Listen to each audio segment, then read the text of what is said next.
Hello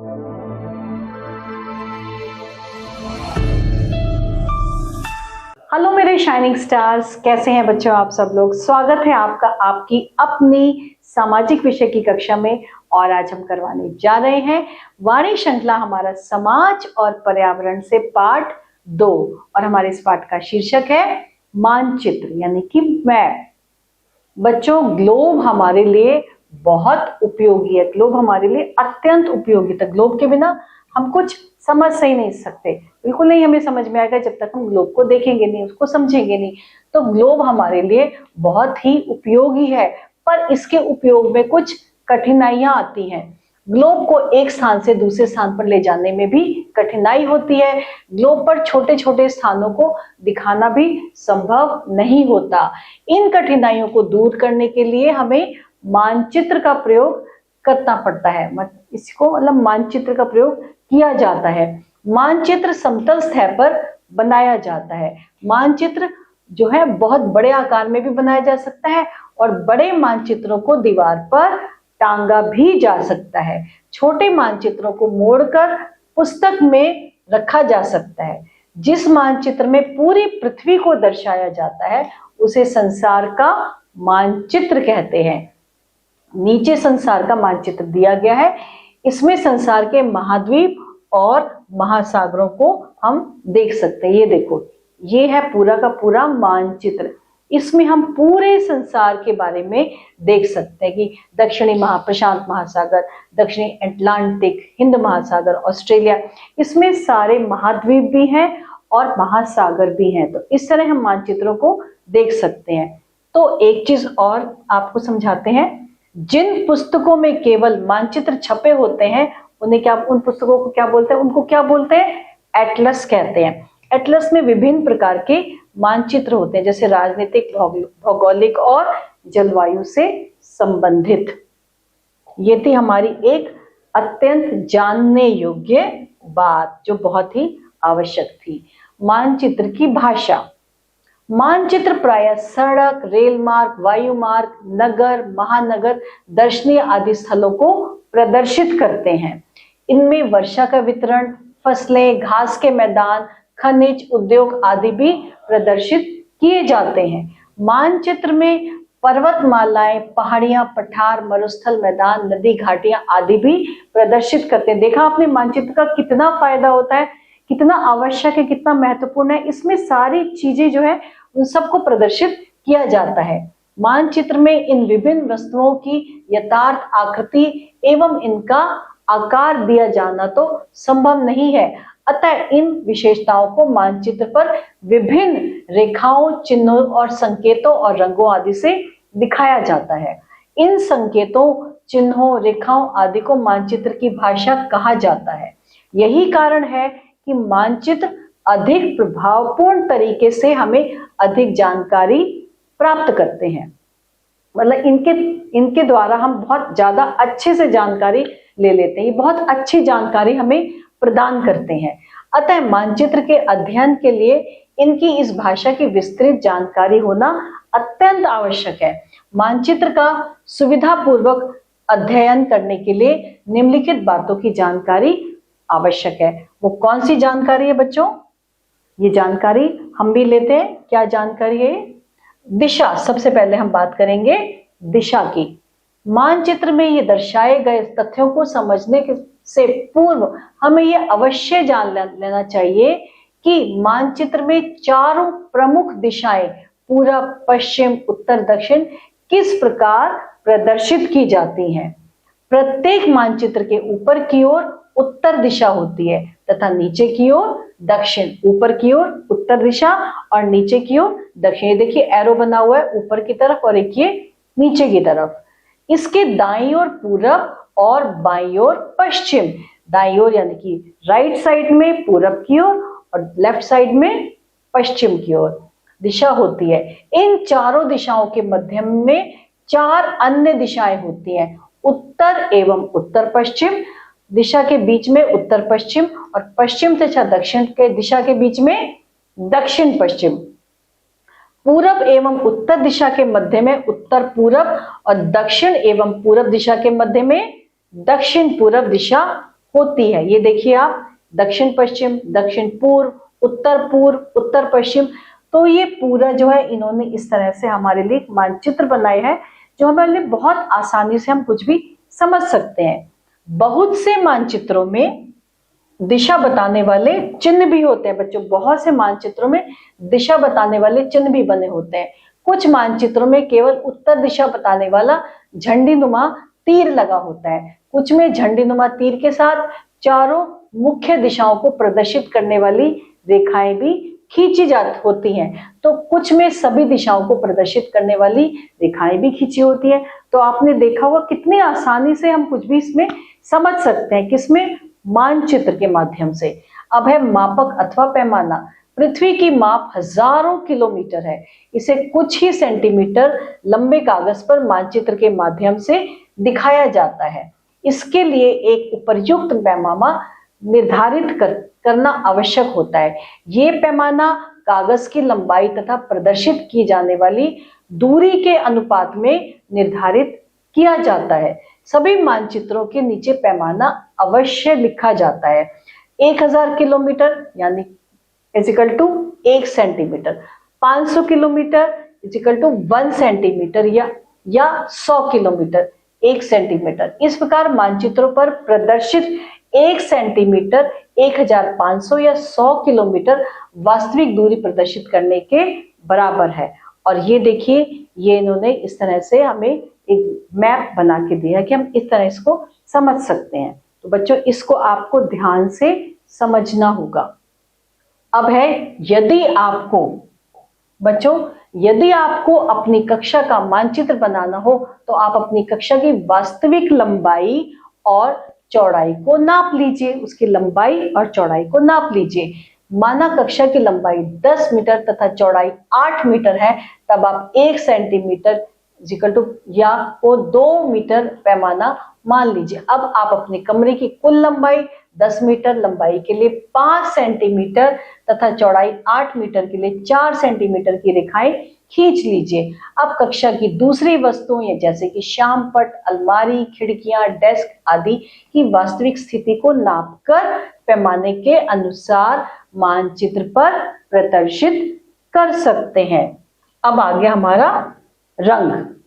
पृथ्वी पर तापमान, वर्षा, धरातल की स्थिति, मिट्टी आदि की विविधताएं भी पाई जाती, अलग अलग विविधताएं इनकी पाई जाती हैं। जैसे पृथ्वी पर तापमान सभी जगह एक समान नहीं है, इसी प्रकार इस पर कहीं ऊंचे ऊंचे पर्वत हैं तो कहीं गहराई वाले विस्तृत महासागर है, सब जगह एक सा नहीं है। कहीं ऊंचे पर्वत है, कहीं नीचे पहाड़ है, कहीं नीचे गहरे महासागर है, कहीं कहीं बड़ी बड़ी नदियां हैं, गहरी झीलें, विशाल मैदान है, तो कहीं पठार तथा रेगिस्तान है। सारी पृथ्वी एक सी नहीं है। इसके अतिरिक्त यहाँ की वनस्पति में भी विभिन्नता पाई जाती है, यानी कि अलग अलग विभिन्नताएं पाई जाती हैं। कहीं ऊंचे ऊंचे वृक्ष हैं तो कहीं कटीली झाड़ियां हैं, कहीं सदाबहार वन पाए जाते हैं तो कहीं विशाल घास के मैदान हैं, तो कहीं शुष्क और वनस्पतिहीन रेगिस्तान पाए जाते हैं। इन सभी विविधताओं को दर्शाने के लिए रंगीन मानचित्र बनाए जाते हैं। तो इसीलिए इनको अलग अलग, इनको दिखाने के लिए कि ये चीज आपको बिल्कुल स्पष्ट हो जाए, तो रंगीन मानचित्र जो है वो रंगीन बनाए जाते हैं। उसमें अलग अलग संकेत होते हैं। ये देखिए, आप देखिए, ये एक जो मानचित्र बना हुआ है भारत का, इसमें अलग रंग है। तो जैसे ये है पहचान के लिए, ये जलोढ़ मिट्टी, ये वाली मिट्टी यहाँ पर होगी काली मिट्टी, तो ये इसका यहाँ संकेत काला है।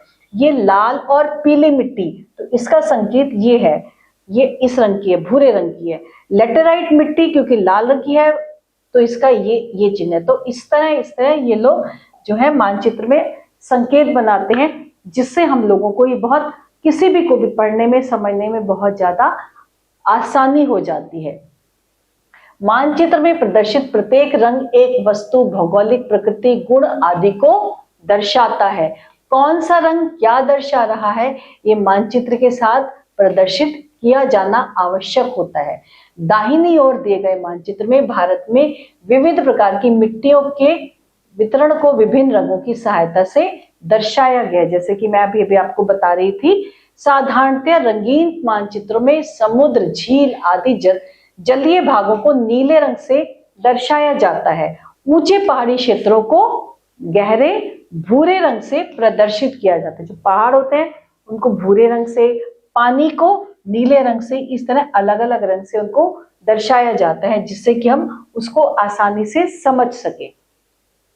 संकेत चिन्ह, मानचित्र की भाषा में सर्वाधिक महत्वपूर्ण स्थान संकेत चिन्हों का ही है। यह संकेत चिन्ह की ही हमें बताते हैं कि देश अथवा राज्य की राजधानी कहाँ है स्थित है, जिला मुख्यालय कहाँ है, देश की सीमा कहाँ है तक है, जिले की सीमा कहाँ तक है, छोटी बड़ी रेल लाइनों, कच्चे पक्के मार्गों, तालाबों, कुओं, शहरों, गांवों तथा धार्मिक स्थलों इत्यादि की जानकारी भी हमें मानचित्र में दर्शाए गए विभिन्न संकेत चिन्हों से मिलती है। तो आपने देखा होगा कि संकेत चिन्ह हमारे लिए कितने महत्वपूर्ण है, कितनी अच्छी हमें जानकारी देते हैं। किस संकेत चिन्ह से हमें किस बात का ज्ञान होता है, दी गई संकेत सारणी से आपको सब स्पष्ट हो जाएगा। इसके अतिरिक्त यदि अन्य संकेत चिन्हों का प्रयोग मानचित्र में किया जाता है तो उनका स्पष्ट उल्लेख उनके साथ दी गई कुंजी में कर दिया जाता है, जिसकी सहायता से हम मानचित्र का भली प्रकार से अध्ययन कर सकते हैं। इस प्रकार हम देखते हैं कि मानचित्र में संकेतों की भाषा का भी महत्व है। बिना उसके समझे किसी भी व्यक्ति के लिए मानचित्र व्यर्थ है, मतलब फिर उसे कुछ नहीं समझ में आएगा, वो बिल्कुल व्यर्थ होगा। कुछ प्रचलित संकेत चिन्ह नियमानुसार है, जैसे पक्की सड़क है तो इस तरह का चिन्ह होगा, पेड़ है तो यह चिन्ह होगा, बड़ी गेज है तो यह, और झोपड़ी है तो ये क्या है, ये चिन्ह है, ये सड़कों के और ये रेलवे के चिन्ह बनाए हुए इन्होंने में संकेत से इस तरह से संकेत दिए जाते हैं। अब जैसे उदाहरण के लिए ये है सड़कें और यह है रेलवे।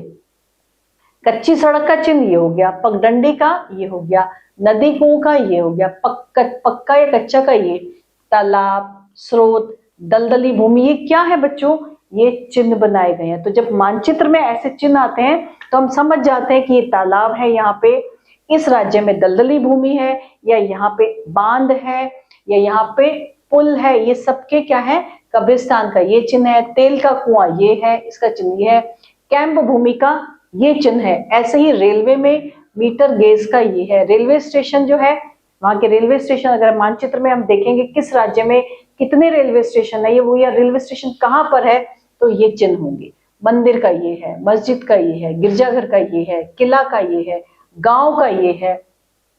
ऐसे ही डाकघर का ये चिन्ह हो गया, ऊंचाई 200 मीटर ऊंचाई है, पीठिका चिन्ह ये है, विश्राम गृह ये है। ये सब बच्चों ये चिन्ह बने हुए होते हैं मानचित्र पर। और अब है महत्वपूर्ण तथ्य, मानचित्र समतल जगह पर ही बनाया जाता है।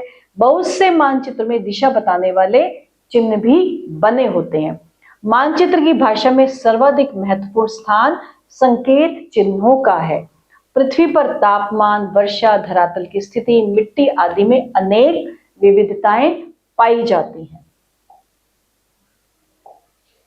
अब हमने सही विकल्प पर हम सही का चिन्ह लगाएंगे। हमने पाठ को बहुत अच्छे से बच्चों पढ़ा और समझा, और अब हम देखते हैं सही विकल्प पर हम सही चिन्ह कैसे लगाएंगे। मानचित्र कैसी सतह पर बनाया जाता है, समतल, उबड़-खाबड़, गीली या उपरयुक्त। मानचित्र हमेशा समतल जगह पर बनता है। मानचित्र में ऊपर की ओर कौन सी दिशा होती है, दक्षिण, पूरब, उत्तर या पश्चिम। हमेशा ऊपर की तरफ पूरब की दिशा होगी। कौन सा रंग ऊंचे पर्वतों को दर्शाता है, नीला, भूरा, लाल या काला। भूरा रंग ऊंचे पर्वतों को दर्शाता है। और अब हम करने जा रहे हैं सही वाक्यों के सामने सही और गलत के सामने गलत। ग्लोब को एक स्थान से दूसरे स्थान तक ले जाने में कठिनाई होती है। जी हाँ, बिल्कुल सही है। बड़े मानचित्रों पर दीवार पर टांगा जा सकता है। जी हाँ, बड़े मानचित्रों को दीवार पर टांगा जा सकता है, यह है सही। मानचित्र में पर्वतमालाएं प्रदर्शित नहीं होती। मानचित्र में पर्वतमालाएं भी प्रदर्शित होती हैं, तो ये इन्होंने गलत है।